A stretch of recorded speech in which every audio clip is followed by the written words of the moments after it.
According to the president, this is all another elaborate, made-up Democrat plot to distract us from the historically awesome job he is doing. I think we're probably having, according to what I read, even from two people in this room, we're having the most successful 8 months of any president ever. And that's what I want to talk about. That's what we should be talking about, not the Epstein hoax. We are almost at the I never met anyone named Jeffrey Epstein part of this story. So what they're trying to do with the Epstein hoax is get people to talk about that instead of speaking about the tremendous success like ending 7 wars. I ended 7 wars. That's a lot of wars. Any we may have heard of, by the way? 7 wars. Last week it was 10 wars. Now it's 7. Tomorrow it'll be 15 wars. This guy is ending. He ended Star Wars. I don't know if you heard that. He did. Poor Mark Hamill. Jimmy Kimmel's sharp remark about President Donald Trump captures a striking paradox. A man who built his career on mockery and insults suddenly unravels when the ridicule is directed at him. In that contradiction, chaos gives way to moments so absurd they're almost unbelievable. Amid threats and late-night social media rants, one remark has unexpectedly become proof of Trump's volatility. Affection and contempt can flip with the tap of a tweet.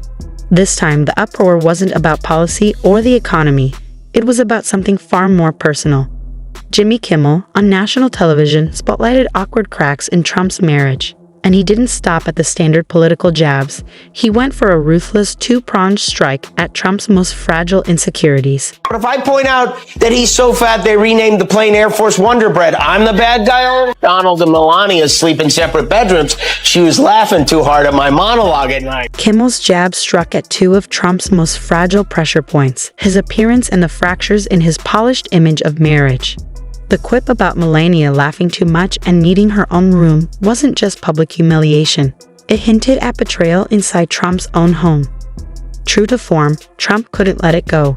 From his Florida resort, he unleashed a digital firestorm, pounding out furious posts. Instead of shrugging it off with humor, he lashed back with blatant lies and venom, fabricating a smear in a desperate bid to shred Kimmel's credibility.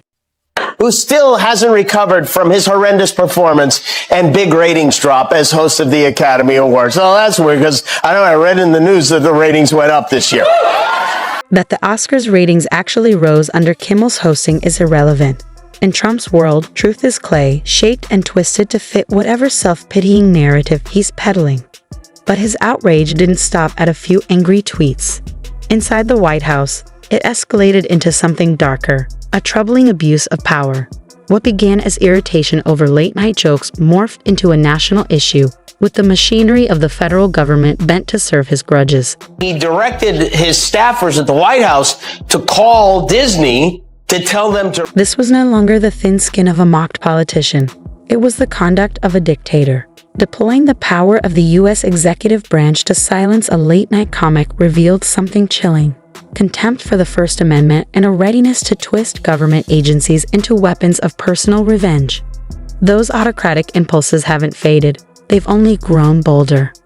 Recent reports confirm what many long suspected. Trump's war on satire wasn't a momentary tantrum.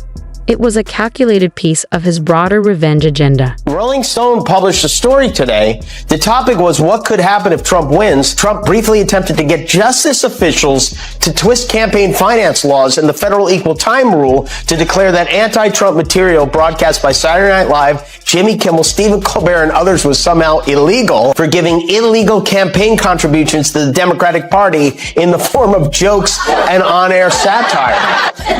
During his 2024 campaign, which is now, according to a source with direct knowledge, Trump's raised the topic again, venting about the need to punish late-night comedians. The idea of locking up late-night hosts wasn't exaggeration. It was seriously floated as policy.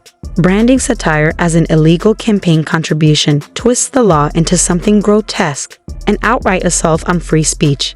This is the script of authoritarian regimes, where humor is treated as a crime. For America, it marks a dangerous trajectory, a slide toward enforced silence, where laughter is drowned out by the slam of prison doors. The hypocrisy is glaring. Trump, who thrives on mockery, demands punishment for anyone mocking him. It's power wielded with a double standard. aimed not at the strong, but at the vulnerable.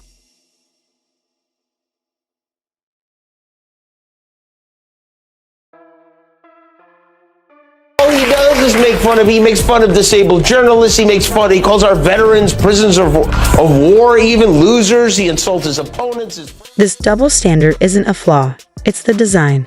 It's the privilege of a bully. His cruelty is dressed up as strength, his rudeness repackaged as honesty. Yet when a comedian flips the mirror on him, suddenly it's an unfair witch hunt. He demands a level playing field, the very one he torched long ago. His bitterness seeps into the entertainment world, a world he once longed to belong to but that ultimately cast him out. And in a formal press conference, he squandered national time to lob petty insults at performers he personally dislikes.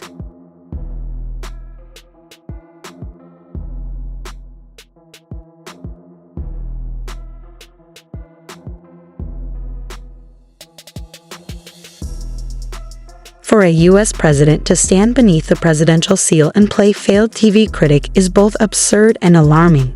It reflects a narcissism so deep that every person and event is judged solely by their relation to Donald Trump. Praise him, and you're talented. Cross him, and you're worthless. When stripped of real power, he defaults to hollow threats, like promising to expose Jimmy Kimmel's secrets. What's next? A bombshell that Kimmel rescues puppies and recycles trash? If Trump wants to intimidate, he'll need more than weak jabs at a late-night host with better hair and sharper jokes. Yet these empty threats have a purpose. They feed perpetual conflict, keeping his supporters locked in agitation and ensuring the spotlight never leaves his grievances. Each angry outburst hijacks the media cycle, pushing America's real problems to the margins. His obsession with punishing the disloyal has even seeped into chilling proposals to rewrite the Constitution itself.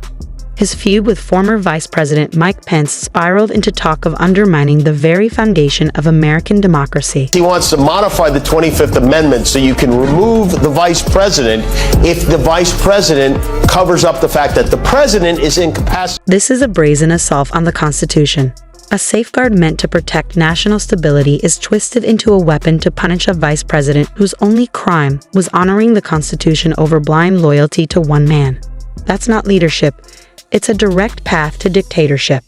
It exposes a worldview where laws aren't guiding principles, but tools of vengeance, wielded recklessly against perceived enemies. Some dismiss it as political theater, a cynical business model that benefits both sides.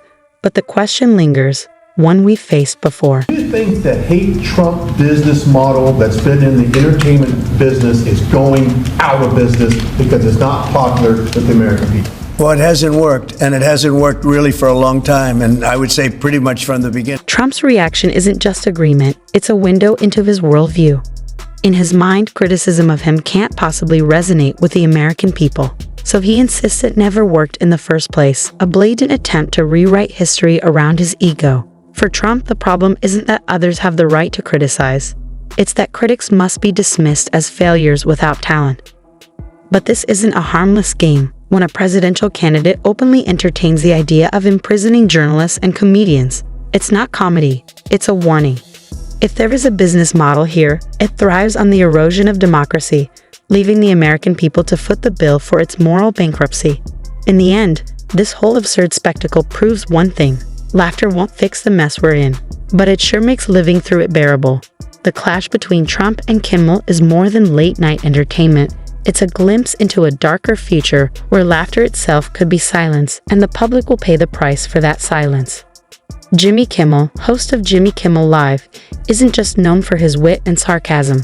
He's built a reputation for sharp political commentary. So how does he expose Trump's words through a recent example in Los Angeles politics? Let's dive in.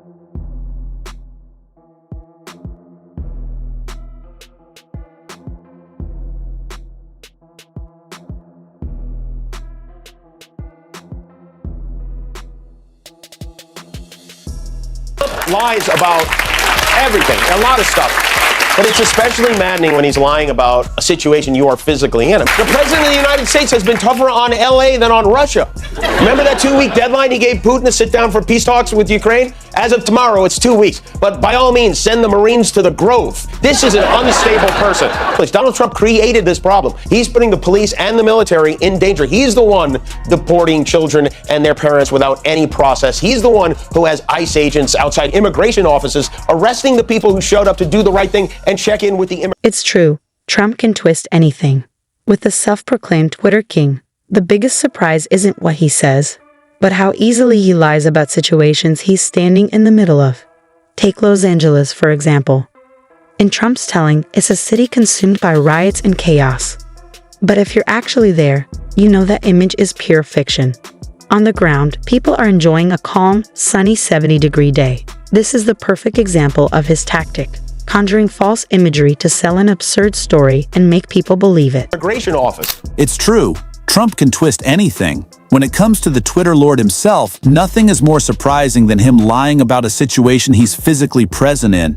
Imagine you're in Los Angeles, a city Trump paints as a chaotic land filled with riots. But if you're actually there, you know it's nothing like the picture the gold-haired president is trying to paint.